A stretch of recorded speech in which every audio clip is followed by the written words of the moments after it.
Hello दोस्तों, आप सभी का स्वागत है अगस्त्या क्लासेज के ऑनलाइन प्लेटफॉर्म पे। हम आपके सामने फिर से उपस्थित हैं 20 इतिहास के प्रश्नों को लेकर के, जो कि कहाँ से संबंधित होगा, ये जैन धर्म से संबंधित होगा।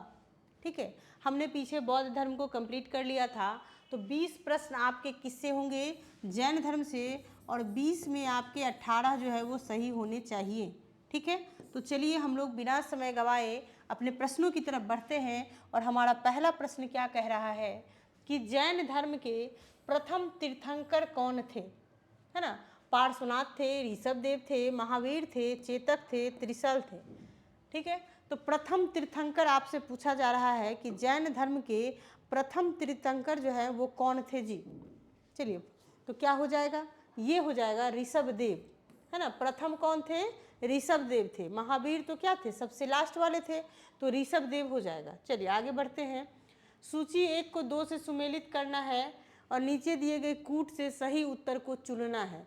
यानी दिया गया है इस तरफ आपका तीर्थंकर और इस तरफ आपको दे दिया गया है उनका जो चिन्ह है वो। ठीक है, इनके चिन्हों को आपको दिया गया है, तो बताइए क्या हो जाएगा। तो हम लोग देख लेते हैं थोड़ा सा। यहाँ आदिनाथ की बात हो रही है, मल्लीनाथ की बात हो रही है, पार्श्वनाथ और संभवनाथ। तो आदिनाथ का क्या हो जाएगा, आदिनाथ का होता है वृषभ। ये तो बिल्कुल सही, सामने सामने ही दे दिया जी। इसके बाद है मल्लीनाथ, तो मल्लीनाथ का क्या हो जाएगा, मल्लीनाथ का है जल कलश। ठीक है, मल्लीनाथ का क्या हो जाएगा, जल कलश हो जाएगा। और पार्श्वनाथ, तो पार्श्वनाथ का भी सर्प हो जाएगा। और संभवनाथ का क्या हो जाएगा, अश्व हो जाएगा, यानी घोड़ा हो जाएगा। तो ये एकदम ध्यान रखना है, आदिनाथ का वृषभ, मल्लीनाथ का जल कलश, पार्श्वनाथ का सर्प और संभवनाथ का अश्व हो जाएगा। ठीक है, चलिए आगे बढ़ते हैं। आगे फिर से आपको मिलाने वाला दिया गया है और बोला गया है सही उत्तर चुनने। फिर से देखिए, तीर्थंकर हैं और उनके चिन्ह हैं। अभी हमने देखा था कि पार्श्वनाथ, तो पार्श्वनाथ का क्या हो जाएगा, सर्प हो जाएगा, है ना। इसके बाद देखिए महावीर, शांतिनाथ होना चाहिए, शांतिनाथ। ठीक है, और यहाँ है आदिनाथ, तो महावीर, आदिनाथ और शांतिनाथ। तो आदिनाथ का क्या हो जाएगा, आदिनाथ का हो जाएगा वृषभ, है ना। क्या हो जाएगा, आदिनाथ का वृषभ हो जाएगा। महावीर का देखिए सिंह हो जाएगा और शांतिनाथ का हिरण हो जाएगा, है ना। शांतिनाथ का क्या हो जाएगा, हिरण हो जाएगा। पार्श्वनाथ सर्प, आदिनाथ वृषभ, महावीर सिंह, शांतिनाथ का हिरण। कुंडलपुर किनका जन्म स्थान है ना। पूछा जा रहा है कि कुंडलपुर में कौन जन्म लिए थे, सम्राट अशोक, गौतम बुद्ध, चैतन्य महाप्रभु या फिर महावीर स्वामी। हमने जब बुद्ध पढ़ा था तो पढ़ लिया था कि गौतम बुद्ध का जन्म कहाँ हुआ था, कपिलवस्तु के लुम्बिनी में, है ना। कपिलवस्तु के लुम्बिनी में। और अभी हम पढ़ रहे हैं कुंडलपुर, इसका मतलब है कि कुंडलपुर में कुंडग्राम होना चाहिए। महावीर स्वामी का जो है यहाँ पर जन्म हुआ था वैशाली के कुंडग्राम में। ठीक है, वैशाली के कुंडग्राम, इसको कुंडग्राम भी बोला जाता है।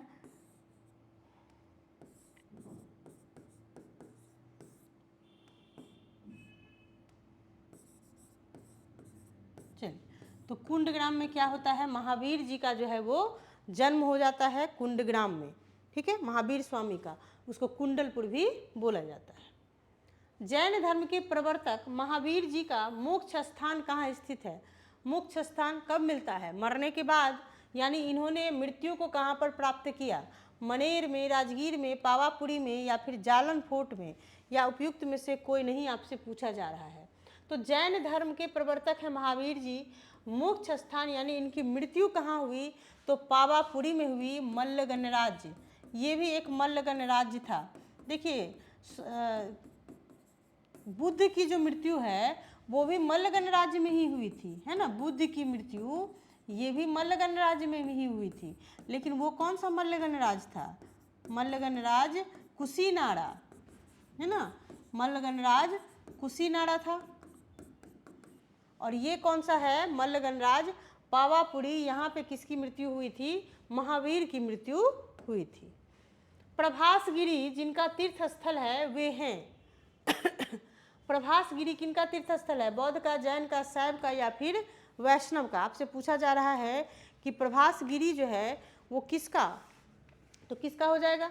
हम लोग जैन धर्म को पढ़ रहे हैं, इसका मतलब है कि प्रभासगिरी जो है ये जैन धर्म का ही तीर्थ स्थल है, वहाँ पर लोग घूमने के लिए जाते हैं, है ना। ये प्रभासगिरी कहाँ पर स्थित है? तो उत्तर प्रदेश में, है ना, उत्तर यानी यूपी में कौशाम्बी जिला में है जी, है ना, कौशाम्बी।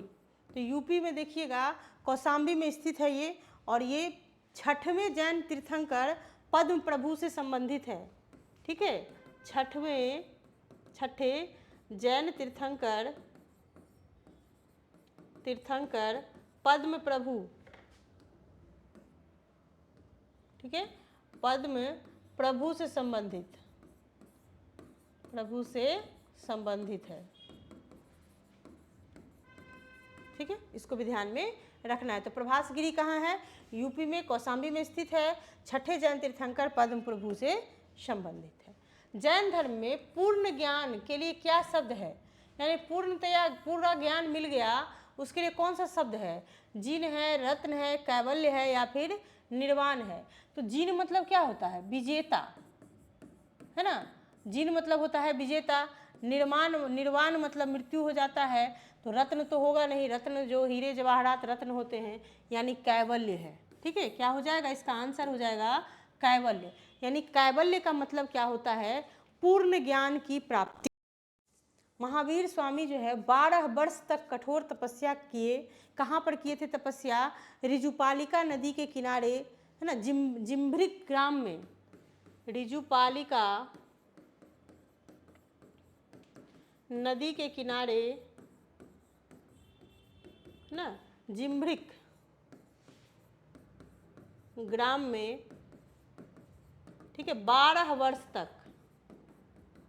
वर्ष तक ये तपस्या किए। उसके बाद जाके इनको क्या हुआ था? ज्ञान की प्राप्ति हुई थी, यानी कैवल्य की प्राप्ति हुई थी। उसके बाद इनको जिन कहा जाने लगा, यानी विजेता कहा जाने लगा। चलिए, अगला है कि त्रिरत्न सिद्धांत, सम्यक धारण, सम्यक चरित्र, सम्यक ज्ञान किस धर्म का है?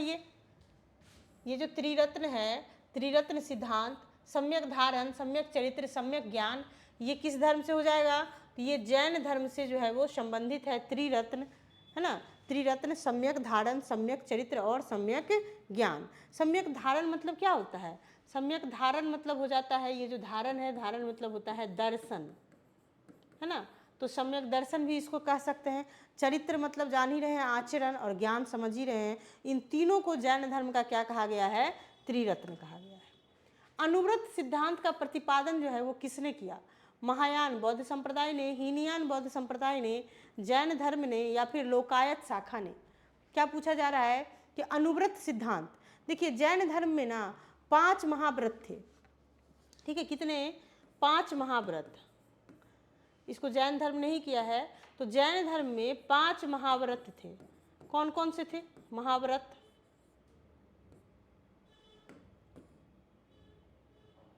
चल, कौन कौन से थे?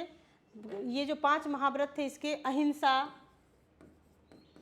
है ना, अहिंसा मतलब हो गया कि किसी की हत्या ना करें। ठीक है, इसके बाद क्या हो जाएगा? सत्य, ठीक है, अहिंसा, सत्य, ब्रह्मचर्य, अस्तेय लिखिए, अस्तेय, है ना, अपरिग्रह। अस्तेय के बाद क्या हो जाएगा? अपरिग्रह, अपरिग्रह, और उसके बाद हो जाएगा ब्रह्मचर्य। तो देखिए पहले ये 4 ही थे। ठीक है, पहले ये 4 ही थे, अहिंसा, सत्य, अस्तेय और अपरिग्रह। लास्ट में ये 5वां ब्रह्मचर्य जो है, ये महावीर के द्वारा जोड़ दिया गया ब्रह्मचर्य को, है ना। पहले था कि अहिंसा, किसी की हत्या मत करिए, सत्य बोलिए, अस्तेय मतलब होता है चोरी न करना, है ना, चोरी मत करिए, अपरिग्रह मतलब होता है कि धन संपत्ति जमा नहीं करना। ठीक है, और 5वां इसमें कौन जोड़े थे? तो ये महावीर के द्वारा 5वां जो है इसमें जोड़ दिया गया था ब्रह्मचर्य को। चलिए, तो इसका आंसर क्या हो जाएगा? अनुव्रत सिद्धांत। जैन धर्म से जो है अनुव्रत सिद्धांत संबंधित है, और इन महाव्रतों को जो पालन करता है उसी को कहा गया, है ना। 5 प्रकार का अनुव्रत भी है। अनुव्रत सिद्धांत भी 5 प्रकार का है, वही उसी में व्रत जोड़ दिया गया, अहिंसानुव्रत, सत्यानुव्रत, अस्तेयानुव्रत, है ना, ब्रह्मचर्यानुव्रत। चलिए, जैन दर्शन के अनुसार सृष्टि की रचना एवं पालन पोषण कैसे हुआ है? सार्वभौमिक विधान से हुआ है, सार्वभौमिक सत्य से हुआ है, सार्वभौमिक आस्था से हुआ है या सार्वभौमिक आत्मा से हुआ है? पूछा जा रहा है कि जैन, है ना, जैन धर्म के अनुसार, जैन दर्शन के अनुसार इस सृष्टि की रचना कैसे हुई? तो सृष्टि की रचना जो है ये सार्वभौमिक विधान से हुआ है ना। ऐसा जैन धर्म ने ये नहीं माना कि जो है भगवान ने इसकी रचना की है, ऐसा कुछ उन्होंने नहीं माना। ठीक है, उन्होंने माना कि ये जो दुनिया है, ये जो सृष्टि है, ये सार्वभौमिक विधान से हुआ है, यानी समस्त विश्व, जीव या अजीव जो भी हैं वो स्वतंत्र रूप से, है ना, नित्य एवं स्वतंत्र दोनों रूप, दोनों को मिला करके बना हुआ है। ठीक है, तो जीव क्या है? चेतना वाला तत्व है, जबकि अजीव क्या है? अचेतन है, उसमें कोई चेतना की भावना नहीं होती है। ठीक है, तो इस तरह से बोला गया कि जो विश्व है, सृष्टि है, उसकी रचना सार्वभौमिक विधान से हुआ है। निम्नलिखित में से कौन सा धर्म विश्व विनाशकारी प्रलय की अवधारणा में विश्वास नहीं करता है ना? बौद्ध धर्म, जैन धर्म, हिंदू धर्म या इस्लाम धर्म कह रहा है कि विश्व विनाशकारी प्रलय, विश्व विनाशकारी प्रलय की अवधारणा में विश्वास नहीं करता है, यानी ईश्वर में कल्पना। देखिए, जैन धर्म जो है ना, वो ईश्वर की कल्पना को नहीं मानता था, बिल्कुल ही ईश्वर की कल्पना नहीं की है उन्होंने। उनके अनुसार था कि ये जगत जो है, ये जगत की रचना भगवान ने नहीं की है ना। ये संसार क्या है? शाश्वत है, और यहाँ पे किसी भी समय प्रलय नहीं होता है इसमें। तो इन्होंने नहीं माना था, किसने? जैन धर्म ने नहीं माना कि ये जो है विश्व विनाशकारी प्रलय होता है, ऐसा कुछ नहीं माना था इन्होंने। यापनीय किसका एक संप्रदाय है? तो यापनीय किसका हो जाएगा? जैन धर्म का, है ना। यापनीय किसका एक संप्रदाय है जी? जैन धर्म का ही एक संप्रदाय है, और ये दिगंबर से, इसकी उत्पत्ति दिगंबर संप्रदाय से हुई है। ठीक है, दिगंबर संप्रदाय से उत्पत्ति। ठीक है, ये यापनीय की उत्पत्ति कहाँ से हुई है? दिगंबर संप्रदाय से इसकी जो है उत्पत्ति हुई है। चलिए, प्रारंभिक जैन साहित्य किस भाषा में लिखे गए? पूछा जा रहा है कि प्रारंभिक जैन साहित्य किस भाषा में लिखे गए? अर्धमागधी, प्राकृत, पाली, संस्कृत। तो जैन धर्म की जो भाषाएं थी वो क्या थी? जैन धर्म किस भाषा में जो है अपना सब कुछ करता था? तो ये देखिए, अर्धमागधी भाषा। क्या हो जाएगा? अर्धमागधी भाषा। तो जैन साहित्य किस भाषा में? अर्धमागधी में। जैन संप्रदाय में प्रथम विभाजन के समय श्वेतांबर के संस्थापक कौन थे? तो श्वेतांबर के देखिए कौन हो जाएंगे? स्थूलभद्र, है ना, जबकि भद्रबाहु किसके थे? दिगंबर के, है ना, दिगंबर के। और प्रथम जैन संगीति में ही क्या हो गया था? विभाजन हो गया था, प्रथम जैन संगीति। और ये हुआ कहाँ था? वल्लभी, गुजरात में हुआ था, है ना।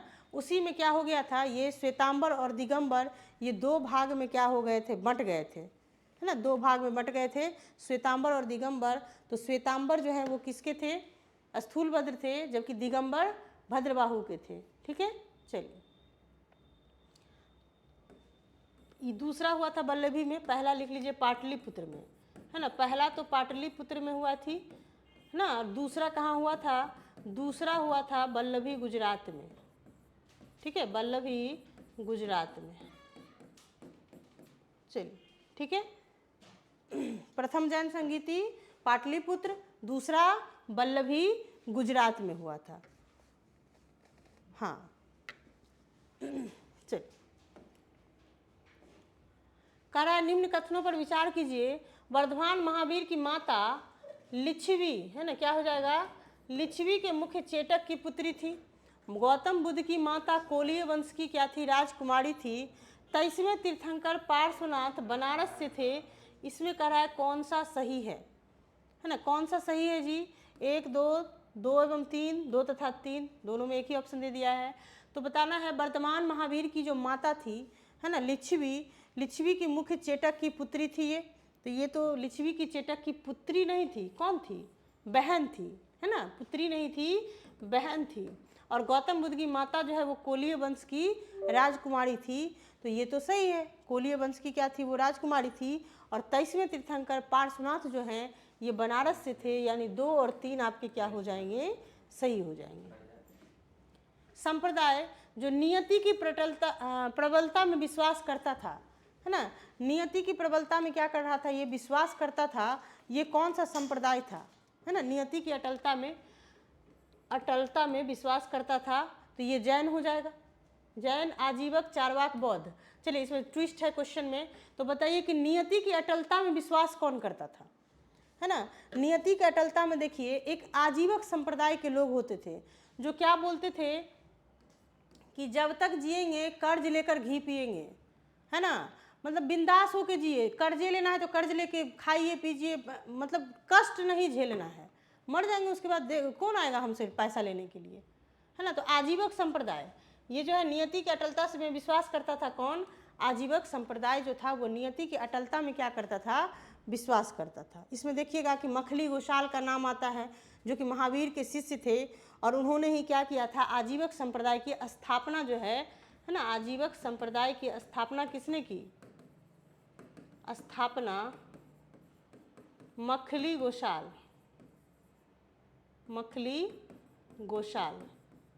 है ना, ये महावीर के शिष्य थे और इन्होंने ही क्या किया था? आजीवक संप्रदाय का जो है वो संस्थापना किया था। क्योंकि थोड़ा सा क्या हो गया था, मतभेद हो गया था बाद में इनका महावीर के, तो महावीर की शिष्यता को त्याग करके आजीवक नाम का इन्होंने क्या किया? स्थापना किया आजीवक संप्रदाय का। और इनका मत था नियतिवाद, है ना, यानी प्रत्येक वस्तु जो है वो भाग्य द्वारा नियंत्रित और संचालित होती है।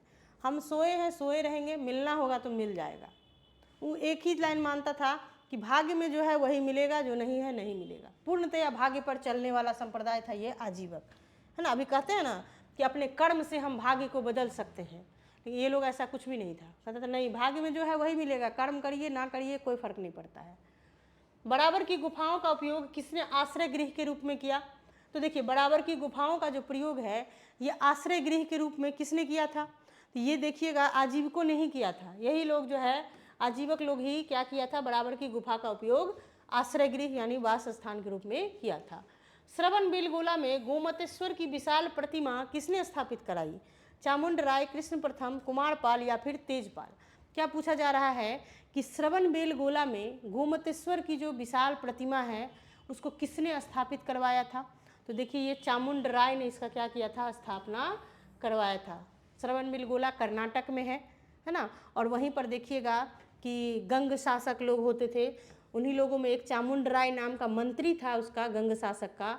वही क्या करता है? गोमतेश्वर की विशाल प्रतिमा का वहाँ पर जो है स्थापित करवाता है। वहाँ पर देखिए कि बाहुबली, है ना, एक आयोजन होता है, उत्सव के रूप में मनाया जाता है, बाहुबली, है ना, उन्हीं के नाम पे। तो बाहुबली जो है वो प्रथम जैन तीर्थंकर ऋषभ देव के क्या थे?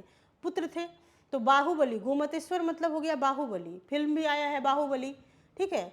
तो बाहुबली के ही ये जो है प्रतिमा यहाँ पर लगाई गई है, बाहुबली। और ये बाहुबली है कौन? तो ऋषभ देव, प्रथम जो थे ऋषभ देव, उनके ये पुत्र हैं, ऋषभ देव के पुत्र, ठीक है। और वहाँ पर उत्सव मनाया जाता है।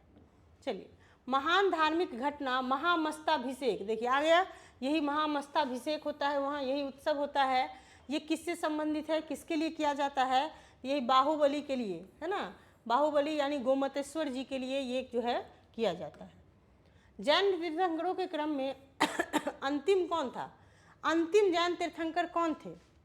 सबसे अंत में, है ना। तो सबसे अंत में देखिएगा अंतिम जो तीर्थंकर थे वो थे आपके महावीर, है ना। सबसे अंतिम तीर्थंकर महावीर ही थे, ठीक है।